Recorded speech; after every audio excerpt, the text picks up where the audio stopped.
안녕하십니까. 혼란한 정치 시사 이슈를 술술 풀어보는 선거권의 혼술이 보내드리는 대선판 들여다보기 대들보 1월 28일 금요일 늦은 시간에 인사드리게 됐습니다. 좀 중요한 이슈를 하나 좀 설명을 해드리고 싶어서 늦은 시간에 인사를 드립니다. 윤석열 후보 이렇게 오늘 조금 전에 이야기했습니다.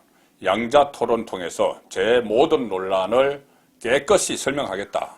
그리고 이재명 후보 철저히 검증하겠다. 자, 본인이 계속 이재명 후보와의 맞짱 토론, 양자 토론을 계속 주장해 온 데 대해서 왜 본인이 그렇게 양자 대결을 주장을 해왔는지에 대해서 설명을 하는 겁니다. 대장동과 관련한 의혹들, 이것들을 철저히 검증을 해야 되고, 너무 많은 사람이 하면 분산되니까 내가 거기에 대해서 철저히 검증을 하고, 또 본인과 관련된 모든 의혹들, 부인 김건희 씨를 포함한 이런 것을 다 밝히는, 이재명이 주로 공격을 하기 때문에 이재명 캠프에서 계속 동시다발적으로 막 공격을 하니 맞짱 토론을 통해서 내가 다 밝히고 깨끗이 내가 제 모든 논란을 깨끗이 설명을 하겠다. 이런 각오를 피력을 했습니다. 자, 그만큼 자신 있다는 이야기가 되는데, 자, 그래서 우여곡절 끝에 일단 윤석열 이재명 첫 번째 맞짱 토론은 성사가 됐습니다. 날짜는 1월 31일 월요일, 시간은 아직 정해지지는 않았습니다. 그리고 1월 31일 월요일이면은 6월 1일 화요일이 민족의 명절 설날이죠. 설날 하루 전입니다. 그러니 이 밥상머리 민심이 형성되는 온 가족들, 친지들이 모여 앉은 그 자리에서 이 TV를 통해서 이 두 사람의 토론을 보게 됩니다. 지금 방송 3사가 지상파 3사가 이 법원의 가처분 신청을 받아들여서 방송 3사는 양자 토론을 중계를 할 수가 없죠. 생중계를 할 수가 없는데, 그것은 이제 스튜디오에서 방송 3사 MBC나 KBS, SBS 중에 하나 스튜디오에서 마련한 그것은 방송을 할 수가 없습니다. 그런데 가령 국회 회의실이나 이런 데서 두 사람이 토론을 하는 것, 거기에 대해서는 유튜브도 중계를 할 수가 있고, 또 종편 채널이나 지상파도 개별적으로 이것을 중계를 할 수가 있죠. 자, 그래서 국민 여러분들께서 이 설 전날 두 사람의 맞짱 토론을 보시게 되는데, 이 맞짱 토론이 끝나고 나면은 설 연휴가 지나면은 2월 3일 날에 사자 토론, 이 안철수, 심상정 후보가 포함되는 사자 토론도 또 예정이 되어 있습니다. 그런데 이 맞짱 토론이, 맞수 토론이 아무래도 이 하이라이트겠죠. 그리고 많은 관심을 유권자들이 가지고 계실 텐데, 이 법정 선거운동, 2월 15일부터 법정 선거운동에 들어가면은 이 사자 토론이 법적으로 3번이 열립니다. 그런데 맞수 토론에 대해서는 법정 선거운동 기간에 따로 준비된 것은 없죠. 그런데 이 방송사나 어떤 단체나 이런 데서 주최를 해서 맞짱 토론이 또 있을 수도 있지만 아닐 수도 있습니다. 이번이 처음이자 마지막일 수도 있습니다. 그리고 또 있다고 하더라도 이 첫 번째 기선 제압, 이것이 상당히 중요하기 때문에 이번 토론이 이 대권을 누가 잡을지 그것을 가르는 분수령이 될 가능성이 상당히 높습니다.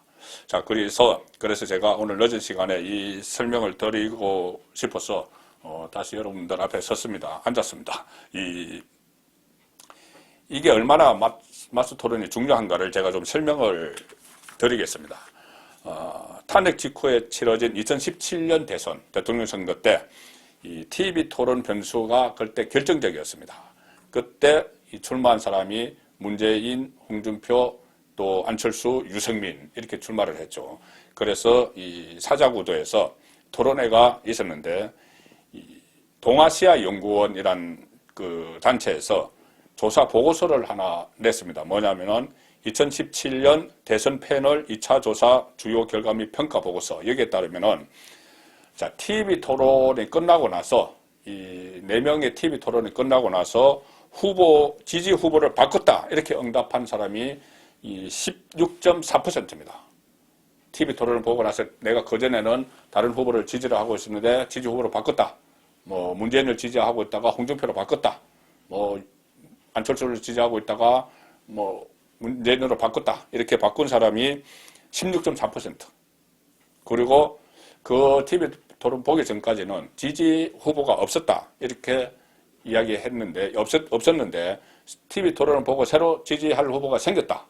그때는 뭐 문재인도 싫고 홍준표도 싫고 유승민, 안철수 다 싫어서 없었는데 TV 토론을 보고 나서 마음에 드는 후보가 생겼다. 그래서 찍을 거다. 이 경우가 4.3%. 그래서 양쪽을 합치면은 20.7%. 그러니까 전 유권자 중의 5명 중에 1명꼴이 20.7%가 TV 토론을 본 뒤에 지지 후보를 결정을 했습니다. 자, 그러니 이 TV 토론의 중요성이 좀 읽혀집니다. 그리고 오늘 여론조사, 관련된 여론조사도 하나 나왔습니다. MBS, 전국 지표조사죠. 방송, 여론조사 업체 4군데에서 같이 하는 전국 지표조사에서 부동층 가운데 지금 아직 지지할 후보를 선택하지 못한 부동층 중에서 55%, 과반인 55%가 이번 토론을 보고 토론 결과에 따라서 지지 후보를 결정을 하겠다. 이렇게 밝혔습니다. 그러니까는 아직 마음을 줄 것을 찾지 못한 유권자 중에서 절반 이상이 TV 토론을 보고 나서 결정을 하겠다. 상당히 중요하죠. 지금 박빙의 승부가 펼쳐지면서 부동층이 상당히 많습니다.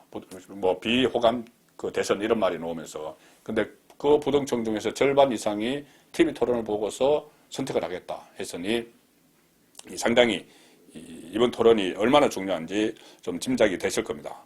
그리고 내가 지지하는 후보가 있다.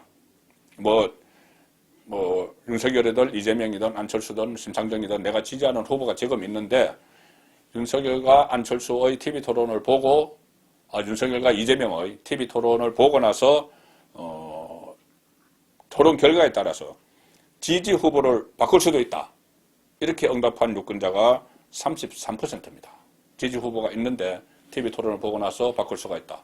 전 국민의 3명 중에 1명꼴이 바꿀 수가 있다.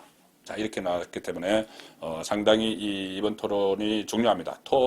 특히나 이 토론이 중요한 것이 지금 윤석열, 이재명 두 후보의 지지율이 거의 박빙이기 때문에 그렇습니다.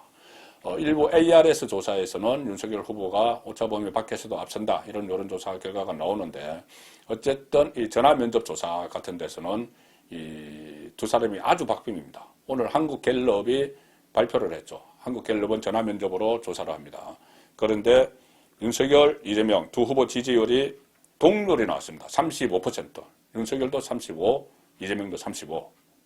그리고 조금 전에 말씀드린 NBS 전국 지표조사에서도 이재명이 35, 윤석열 34, 오차범위 안에서 이렇게 박빙의 경쟁을 하고 있기 때문에 이 토론을 통해서 이 지지 후보를 바꿀 수가 있다는 이 응답자가 이렇게 많은 33%나 되고 부동층 중에서 가반이 55%가 토론 결과에 따라 지지 후보를 결정하겠다 이렇게 밝힌 것이 이 후보들 입장에서는 엄청난 변수가 되는 것이죠. 그래서 어떻게든 TV 토론을 이겨야 되는데 과거 사례를 봐도 지금 이런 상황에서 TV 토론이 얼마나 영향을 미치는지 한 2가지만 제가 말씀을 드리겠습니다. 조금 전에 2017년 사례는 제가 말씀을 드렸죠.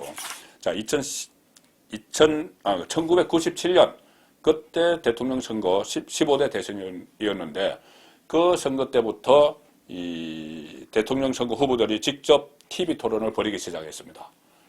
1997년에 이회창, 김대중, 이인재 이 세 사람이 이 3자 토론으로 TV 토론을 3차례 진행을 했는데 당시 평균 시청률이 50%를 넘었었습니다. 어마어마하죠. 지금도 아마 그럴 겁니다. 엄청난 시청률을 보일 겁니다.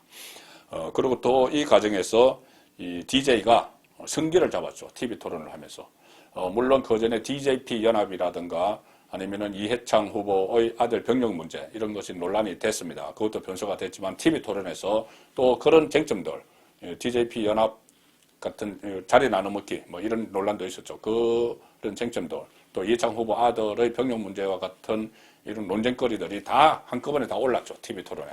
자, 거기서 DJ가 이 특유의 그 논리적인 그런 연설 그리고 또 설득력 있는 이 말 솜씨 뭐 이런 걸로 해서 압도적으로 이 다른 후보들과 비교가 됐습니다. 그래서 어쨌든 DJ가 대권을 잡는데 사상 최초로 수평적 정권 교체가 되는데 이 TV 토론도 한 몫을 한 것이죠.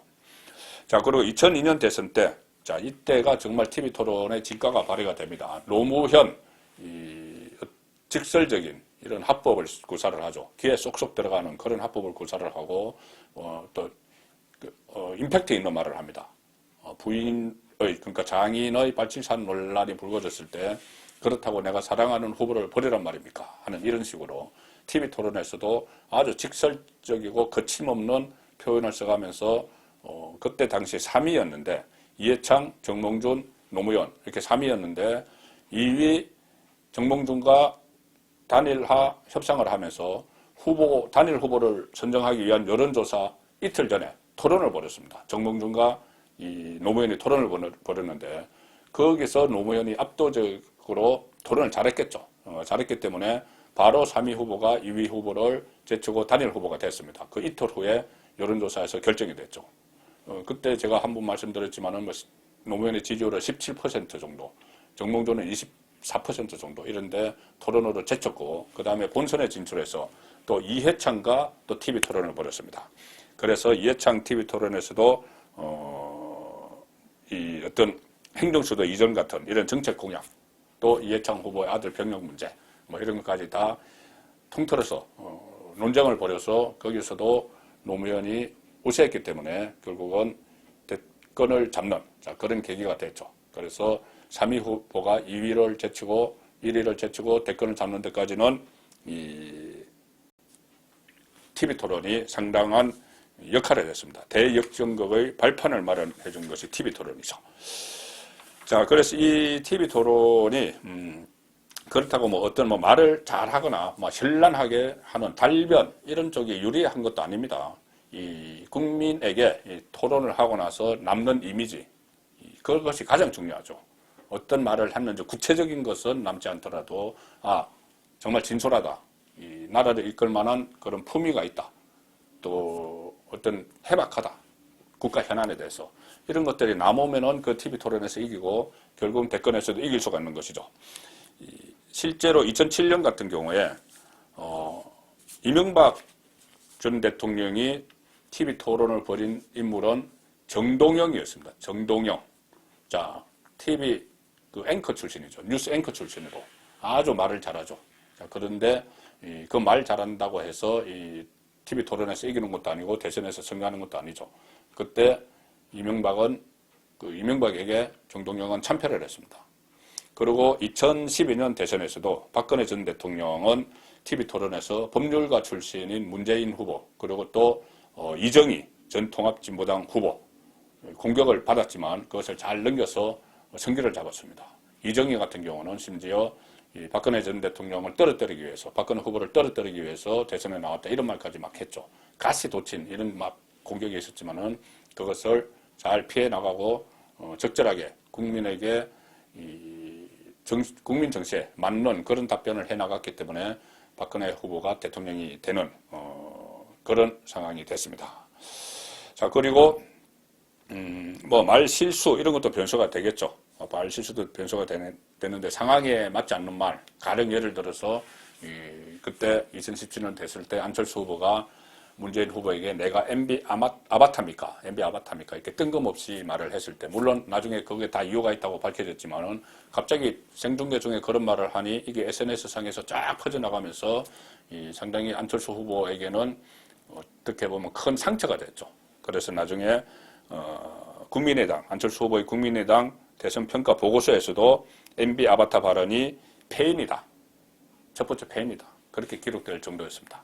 자, 그러니 이번 설 전날 벌어지는 양자 토론, 윤석열과 이재명, 이 양자 토론의 승자가 대권 고지에 성큼 다가설 것으로 그렇게 예상이 됩니다. 송국근의 혼술이 밤늦게 보내드린 대들보였습니다.